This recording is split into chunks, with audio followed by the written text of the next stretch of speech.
Welcome to the Church with No Walls podcast. All right, welcome to the Church with No Walls podcast. And today joining me is Bridgette Starks Terry. And Bridgette is now a member of State Street Baptist Church in Bowling Green, Kentucky, but lives in Atlanta, Georgia. So Bridgette, thank you for joining us today. Thank you for having me. And so Bridgette, me and you attend the same church now. We both attend State Street Baptist Church, me here in Bowling Green, you in Atlanta. So I thought it was so interesting that you are a member in a state where you don't live. And, you know, kind of the whole premise of this podcast is how the pandemic has changed religion and how we worship now and how things have kind of evolved since the pandemic. It may have already been evolving before then, but now it's really kind of accelerated at this different kind of pace. So Bridgette, can you first, tell us a little bit about what was your connection to State Street Baptist Church before the pandemic, if you had one? Well, I'm from Bowling Green, Kentucky.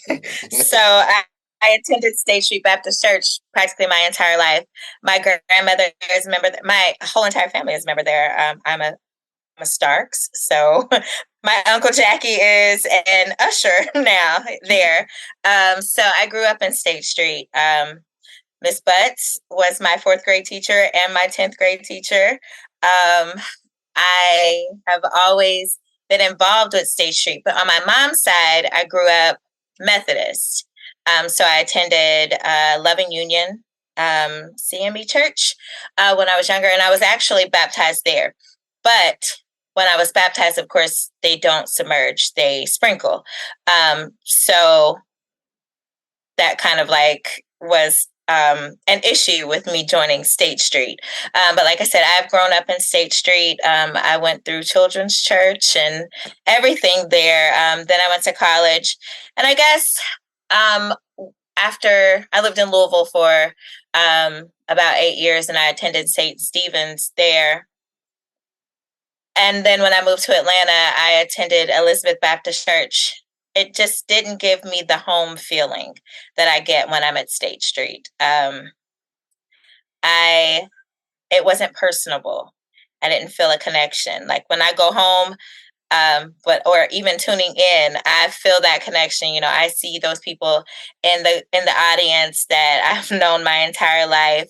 And I absolutely love Reverend Warren. I think he is an amazing addition to State Street. After Reverend Brown passed, I was like, now how are they going to back that up? But I think it was a really, really good choice. I really love the direction that the church is going in. Even until my grandmother passed in February, I didn't know that there was a live stream of State Street. Otherwise, I probably would have been attending before, because I had been live streaming St. Stephen's. But then I found out that State Street was live stream, and I was like, yes, I can do this. I can tune in. I can see my family. I can get the word, and feel renewed for the week. Wow. And so, no, that was perfect. So within that, so you said, so you've always had the connection to State Street, and everywhere else you've gone, you felt some connection, but maybe it hasn't been the same connection. So as the pandemic hit and churches started to either shut down or weren't going in person, going virtual, how did you kind of navigate that time frame? What happened with you and your faith? Well, I'm a teacher, and so the pandemic really shook us. But several of my teacher friends and I, we had our own worship service. We would have scriptures, still do scriptures daily, and we would have conversations and worship meetings together. And then again, of course, I attended St. Stephen's online during that time period. My Uncle Roger is a pastor, so he kept us well nourished and fed through the pandemic. He lost his wife during that time period due to COVID, and so that brought us even closer and allowed him to share the word more with us, to make sure he always says you need to get your house in order. And so that is something that has definitely kind of lingered on from the pandemic. And so now for you, it sounds like you were still intent about being engaged with the word, being engaged with the church. Absolutely, every day. And then my kids as well. Yeah. And some people, I've talked to, they kind of felt not so much out of the church, but they didn't engage as much because there was no easy access to it, or for whatever reason. So I honestly think that it made us engage more. Really? Well, that's I think that's kind of the cross section that we find. So when you did find the live stream for State Street, mm-hmm. Did you then say, hey, you know what, I want to become a full-fledged member of State Street, or was State Street kind of at that point a supplement to what you were already getting and kind of what you were already experiencing? No, like I said, my grandmother passed, and I was looking to, I guess, kind of stay connected, like to still, kind of feel, because she attended church right on up until when she passed. Well, not attended, but she would well, I guess she watched it on TV, and I had no idea. But I wanted to feel, I guess, closer to her, so I immediately started watching it every Sunday. And then I was like, it just dawned on me. Well, really, my daughter, she had expressed that she wanted to become a member of State Street last year, because my children come there every summer. They would stay with my grandmother and my uncle and my dad every summer, and they would go to children's church. And my daughter expressed that she wanted to be baptized. And so she continued to express that, and we all sit and watch church every Sunday. And she was like, well, why can't we just get baptized at State Street? And I was like, well, we can.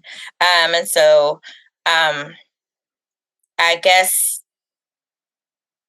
watching service and becoming more acclimated with members that I really hadn't met before. And then also seeing the dialogue that happens online, seeing my cousins online, like my cousin Gail, she watches from Florida every Sunday. And my cousin Lamont, he watches as well. I was like, it's like hanging with my family at church. So it just gave all those good vibes. And I always a good message that I can take with me and carry with me through the week. And so now, would you have ever been able to think 10, 15 years ago that you'd be able to be in another state and your family members be in other states, and you'd still be able to come together with a church service that's even not in the state that any of you all are in? Right. No, not in my wildest dreams would I ever think that I would be attending State Street online, because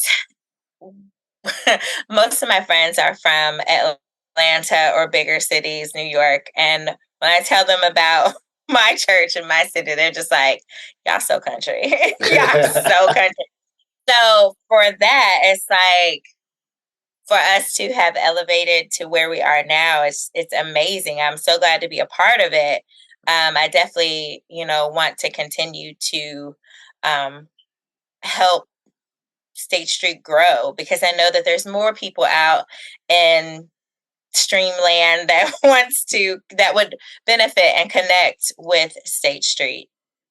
And so now, are there any what's the word I'm looking for? Are there any struggles or any issues because of the fact that even though you're able to attend on a Sunday and whenever there's virtual, whether it's virtual Bible study, all these other things that are put on social media for you to be able to consume, are there any struggles with being able to, because you're not able to attend church meetings or certain things physically?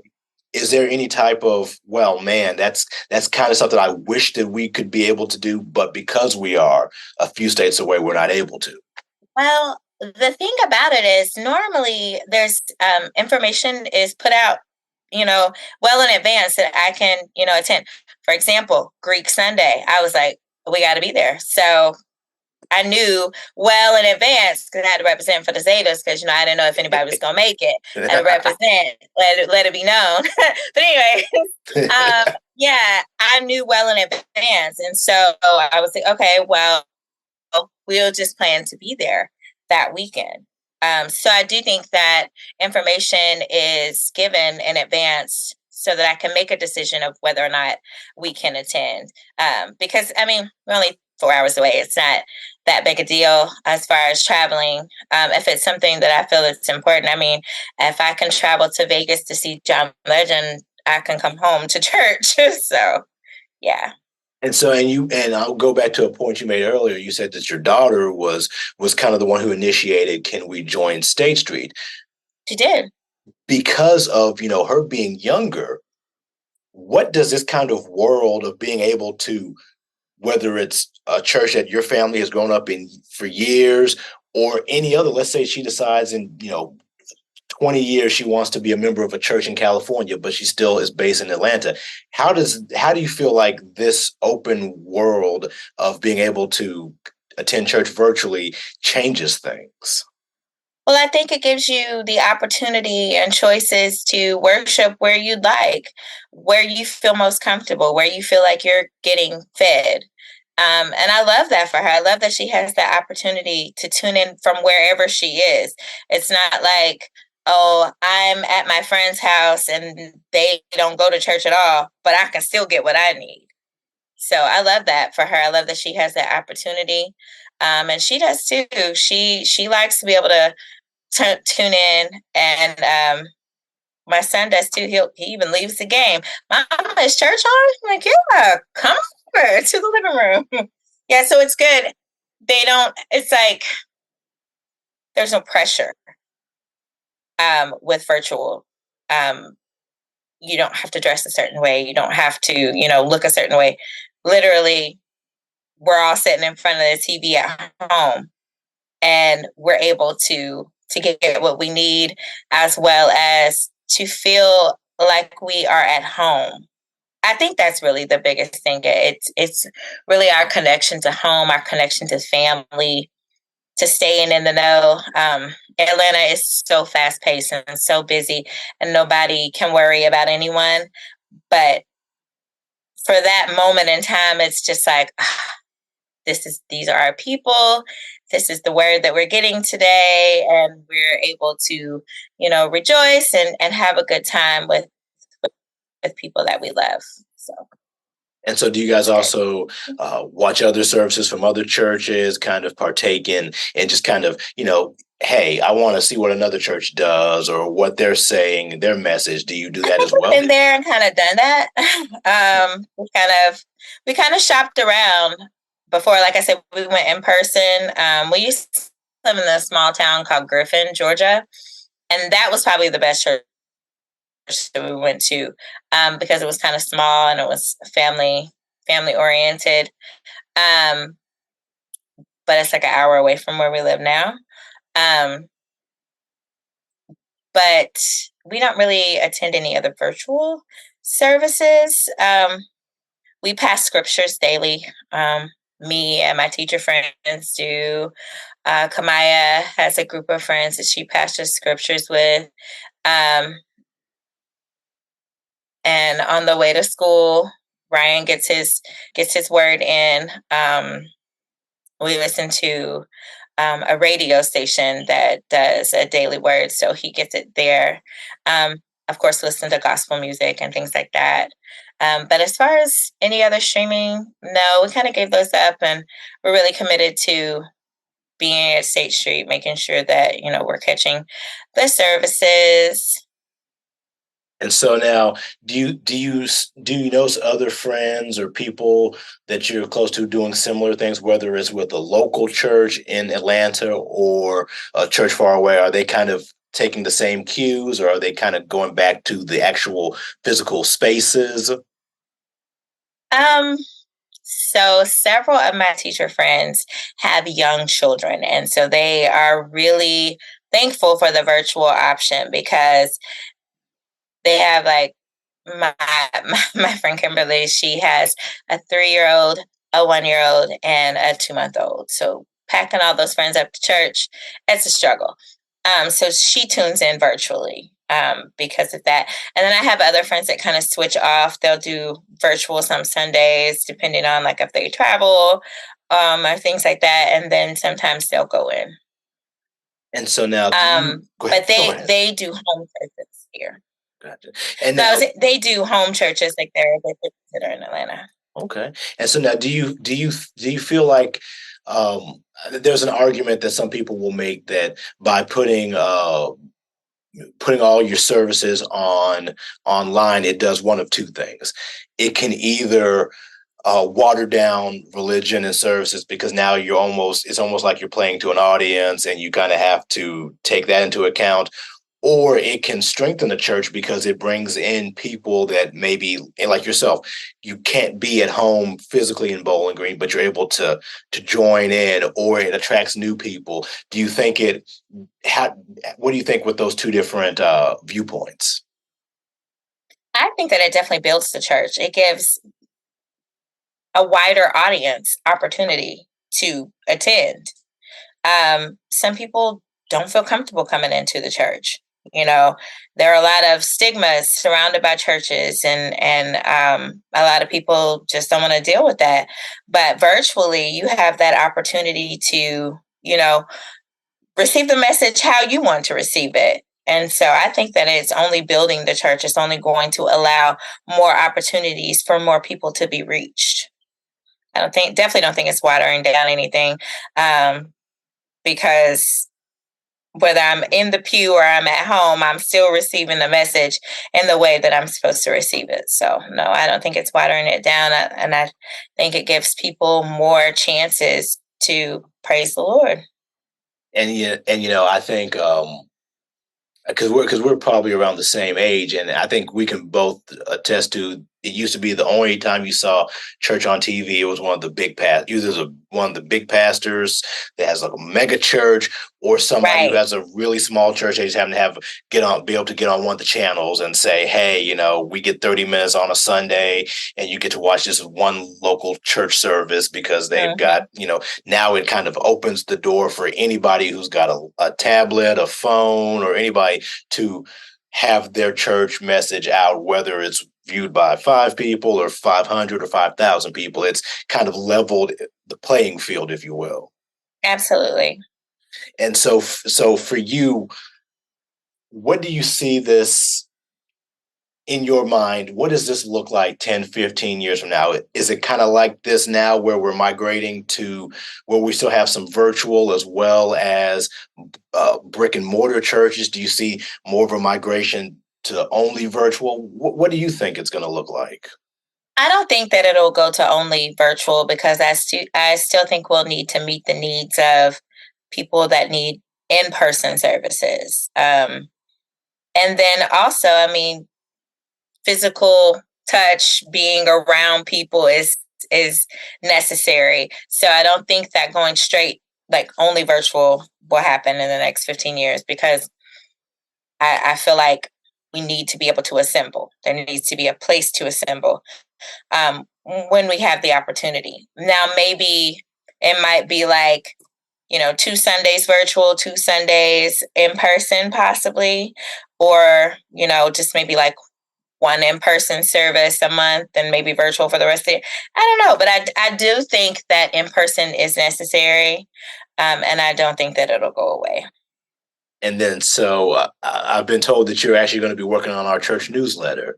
So talk about how, obviously, there are people who are actually in churches, like come every Sunday to different churches that don't take an active role. How important was it for you to take an active role, to not just be able to engage, virtually and get fed, but to actually take on a role in the church and be present in that way as well? Well, I've always been a leader, and I feel like I need to do my part within the church, and this is something that I know how to do. I do newsletters for my classroom, so I'm doing a newsletter for the church. It's my way of giving back. It's my way of participating, and so I want to be able to to do my part. So if, putting a newsletter together is how I can serve, then that's what I will do. I don't want to just be. I want to be a part and to help others to be a part and to be in the know and to know what's going on and things like that. So if a newsletter is what's needed, then that's what I'll do. Nice. And to kind of wrap it up and to bring it back, you talked about how, this connects you and your family because you've got family in other states and you've got family at State Street still. For you all, is it because usually after church you have Sunday dinner and we sit down and we talk about our church services, what happened, what the pastor said, what went on from there. Does this allow you all the ability to whether it's on the phone or get together some way and talk about the service? When Jackie gets home, we talk about the service. Oh yeah,